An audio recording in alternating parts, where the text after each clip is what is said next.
Dude, you know what was something really profound that my friend Walter actually said this to me, because I'm working on a bunch of writing on stuff and, doing specifically fictional character writing stuff, and, Cool.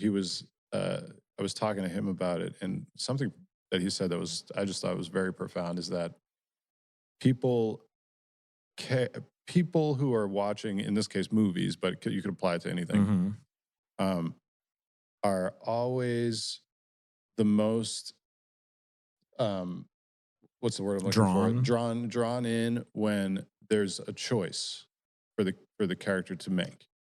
So Wow. because it gives the person who is watching or listening or whatever, the ability to then make what their choice would be in that, Wow, yeah, and then and they it's based on what the engaging. character does, they have a feeling about the character, or Yeah, they understand the character a little more, or yeah, and then, like, I swear, like, right after he said that to me, I went and put on, Squid Games season 2, and right, and that's and all and choices. I was like, "There's a choice presented in this show, every single line of dialogue just about." Wow. Like, it was Yeah, how will amazing you respond? Yeah, that's how interesting. many choices there were in that, and I'm like, "Oh, that's why it's a hit." Like, all it, like, kinda clicked, like, that's Mm, why maybe that's why Squid Games is Squid Games. that's really interesting. Yeah, yeah, it really blew my mind in a way, because I didn't ever really think of, I never really think of it like that before until, like, really and it's such a simple thing. It's like a thing that, kind of it's kinda obvious, it makes sense, but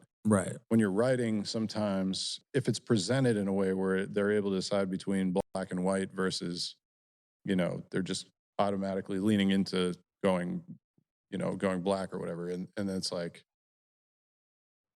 That's engaging to the that little adjustment makes everybody the dilemma of the choice makes everybody. draws people in. There's Yeah. so much psychology that goes into, writing, not only, like, for TV, but, like, novels or, like, anything like that to develop these characters, and I realized kinda late in I never really had a chance to write something like that, um, much in my early life, but you realize I read a book about writing for TV and how every show's got 3 acts, and, like, I didn't realize how there's pretty much a formula to make us care. Yeah, yeah, You know, there's a formula to make us give a shit yeah. about A lot of people call that the hero's journey, right?